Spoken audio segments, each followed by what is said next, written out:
Hello everyone. Welcome to my channel. We live on Earth's hard, rocky surface, breathe the air that surrounds the planet, drink the water that falls from the sky, and eat the food that grows in the soil. But Earth did not always exist within this expansive universe, and it was not always a hospitable haven for life. Billions of years ago, Earth, along with the rest of our solar system, was entirely unrecognizable, existing only as an enormous cloud of dust and gas. Eventually, a mysterious occurrence, one that even the world's foremost scientists have yet been unable to determine, created a disturbance in that dust cloud, setting forth a string of events that would lead to the formation of life as we know it. One common belief among scientists is that a distant star collapsed, creating a supernova explosion, which disrupted the dust cloud and caused it to pull together. This formed a spinning disk of gas and dust, known as a solar nebula. The faster the cloud spun, the more the dust and gas became concentrated at the center, further fueling the speed of the nebula. Over time, the gravity at the center of the cloud became so intense that hydrogen atoms began to move more rapidly and violently. The hydrogen protons began fusing, forming helium and releasing massive amounts of energy. This led to the formation of the star that is the center point of our solar system, the Sun, roughly 4.6 billion years ago. Planet formation. The formation of the Sun consumed more than 99% of the matter in the nebula. The remaining material began to coalesce into various masses.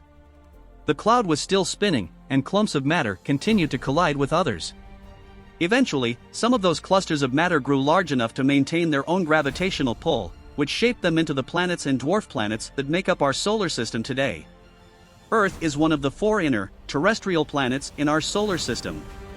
Just like the other inner planets, Mercury, Venus, and Mars, it is relatively small and rocky. Early in the history of the solar system, rocky material was the only substance that could exist so close to the Sun and withstand its heat. In Earth's beginning. At its beginning, Earth was unrecognizable from its modern form.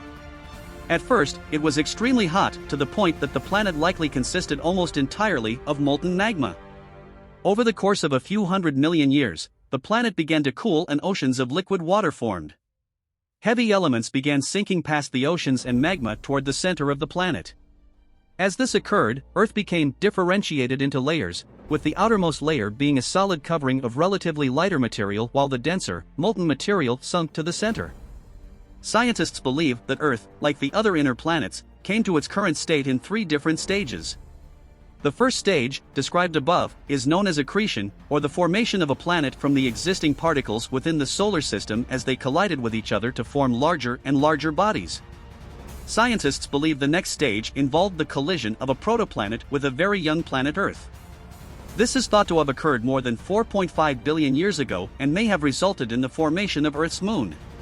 The final stage of development saw the bombardment of the planet with asteroids. Earth's early atmosphere was most likely composed of hydrogen and helium. As the planet changed, and the crust began to form, volcanic eruptions occurred frequently. These volcanoes pumped water vapor, ammonia, and carbon dioxide into the atmosphere around Earth. Slowly, the oceans began to take shape, and eventually, primitive life evolved in those oceans. Contributions from asteroids. Other events were occurring on our young planet at this time as well. It is believed that during the early formation of Earth, asteroids were continuously bombarding the planet, and could have been carrying with them an important source of water. Scientists believe the asteroids that slammed into Earth, the Moon, and other inner planets contained a significant amount of water in their minerals, needed for the creation of life. It seems the asteroids, when they hit the surface of Earth at a great speed, shattered, leaving behind fragments of rock. Some suggest that nearly 30% of the water contained initially in the asteroids would have remained in the fragmented sections of rock on Earth, even after impact. A few 100 million years after this process, around 2.2 billion to 2.7 billion years ago, photosynthesizing bacteria evolved. They released oxygen into the atmosphere via photosynthesis and, in a few 100 million years, were able to change the composition of the atmosphere into what we have today. Our modern atmosphere is comprised of 78% nitrogen and 21% oxygen, among other gases, which enables it to support the many lives residing within it.